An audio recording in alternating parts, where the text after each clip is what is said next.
ఇదేంటమ్మా ఇది? అన్నా లెజినోవా గారు, మీరు చేసిన పనికి ఎంతమంది ప్రమాదంలో పడ్డారో తెలుసా? మీరు చేసిన పనికి ఎంతమంది నోళ్లు మూతబడ్డాయో తెలుసా?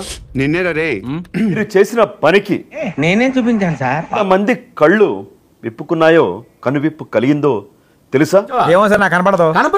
ఈ దేశం కాదు, ఈ భాష కాదు, ఈ సంస్కృతి కాదు, సాంప్రదాయం కాదు, ఈ మతం కూడా కాదు.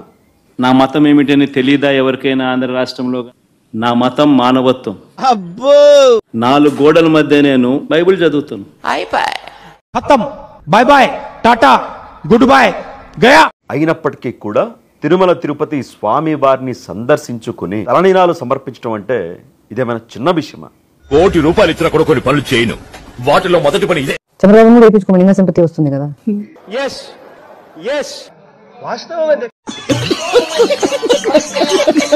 సరిపోయారు ఇద్దరును. సాగుతుంది మీకు అలాగా. మన ఆంధ్రప్రదేశ్ ప్రజలు చాలా మందిని చూశారు. పండగ వచ్చినా సరే, పబ్బం వచ్చినా సరే ఆలయాలకి సతీ సమేతంగా వెళ్లకుండా ఇంట్లోనే ఆలయం సెట్టేసి గుడి సెట్ ఎదవా అని తిడుతుంటారు. ఎవడంటే గుడి సెట్ వేసిన ఈ మధ్య అలా కూడా అంటున్నారా? అవును. ఇంట్లోనే దేవుళ్ళ విగ్రహాలు పెట్టి ఇంట్లోనే వీళ్ళు కూడా ఆ దేవుళ్ళ ఎదురుగా కూర్చొని అనుకున్నా అడు తిరిగి నా మీదగా వస్తాడు అనుకున్నా. కీర్తనలు, సంకీర్తనలు, గానాలు, గానా భజానాలు చేయించుకున్న మనుషుల్ని మనం చూసాం. ఎందుకు సార్ పాతగాయని మళ్ళీ రేపుతారు? కానీ ఈ విధంగా తిరుమల శ్రీవారిని సందర్శించుకుని డిక్లరేషన్ పైన సంతకం చేసి మరి డిక్లరేషన్ సర్టిఫికేట్ అంటే నిజంగా ఆశ్చర్యం కాదా? జగన్ ఏమన్నా కొత్తనా? నా మతం ఏమిటని తెలియదా ఎవరికైనా? క్రిస్టియన్సా? Yeah father. ఏ చర్చ్?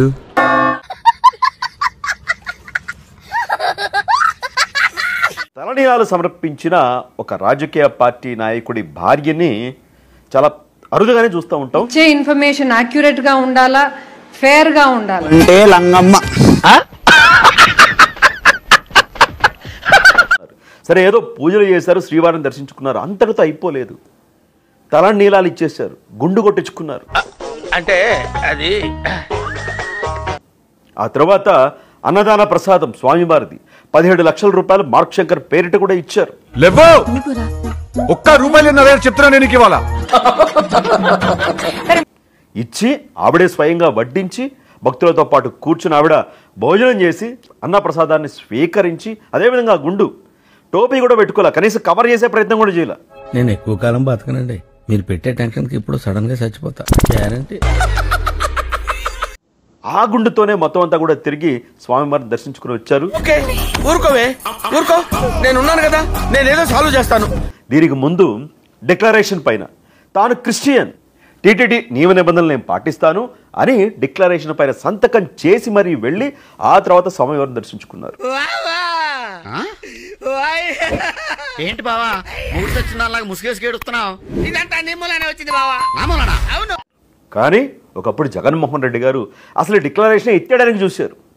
అదంతా అప్పుడండి, ఇప్పుడు నేను మారిపోయానండి. అటు చూడు. ఈ మహానుభావుడు గురించి పూర్తిగా చెప్పాల్సిన అవసరం లేదు, మీకు తెలిసే ఉంటది. ఇంతకీ ఎవరు సార్ ఎంగ వెంకట్రావు? రాష్ట్రంలో పుట్టినటువంటి పౌరుడిగా జగన్మోహన్ రెడ్డి గారికి ఏ గుళ్ళోకైనా, ఏ మసీదులోకైనా, ఏ చర్చిలోకైనా వెళ్ళేటువంటి హక్కు అధికారం ఉంది. ఎవడకు సంతకం పెట్టాలి, ఎవడకు డిక్లరేషన్ ఇవ్వాలి. అర్థమైన చూసుకోవడానికి 7 గొడవలు ఉన్నాడు కదా. తిరుపతిలో సంతకం పెట్టావా? నీ అమ్మ మొగుడు కట్టించాడు తిరుపతి గుడి. వైసీపీ నేత కొడాలి నాని అస్వస్థకు గురయ్యారు. ఛాతి నొప్పితో హాస్పిటల్ కి వచ్చారు కాబట్టి నీకు సావేరా, కన్ఫర్మ్ నీకు సావే.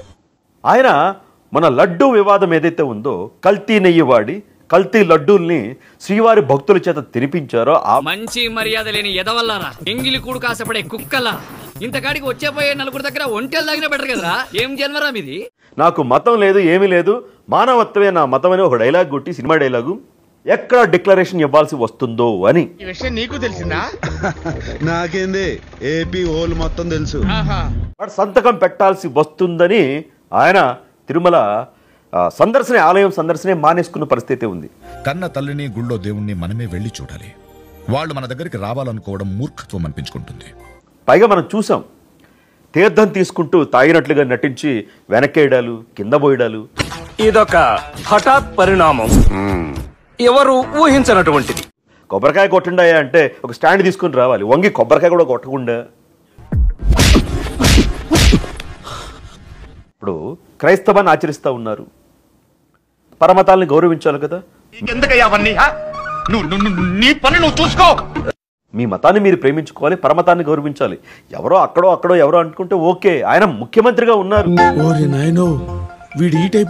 కానీ ఏ రోజు కూడా భారతిరెడ్డి గారు ఏ గుడికి రావడం ఎవరో చూడలేదు. మా చుక్క కన్నాంబకి ఎక్కువ, కాంచనమాలకు తక్కువ. Nice guide.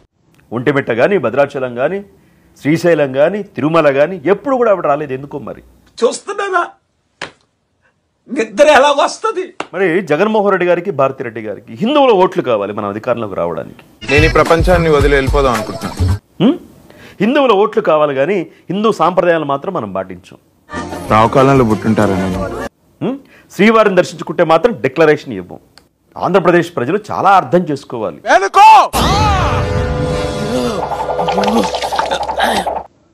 ఏ విధంగా మతాల్ని వాడుకుంటూ ఉన్నారు, వెన్నుపోటు రాజకీయాలు ఇవి రాజకీయాలు. ఏ విధంగా ఆయా మతాలకు సంబంధించిన భక్తుల్ని ఒక భ్రమలోకి ముంచేసి వీళ్ళు వాడేస్తా ఉన్నారు రాజకీయం కోసమని. చూడడానికి చాలా మంచోళ్ళ కనబడే సైకోగాడు. దేవుడి పైన భక్తి ఉందంటూ నాటకాలు ఆడుతున్న రాజకీయ నాయకులు కొంతమంది ఆయా కుటుంబాలకి కళ్ళు తెరిపించారు డిప్యూటీ సీఎం పవన్ కళ్యాణ్ గారు, అలాగే అన్నా లెజినవ్వ గారు. చూడటం కాదండి, మీరు చెయ్యాలంతే. మీరు ట్రై చేస్తారన్నారంటే అది ఓకే అయిపోయిన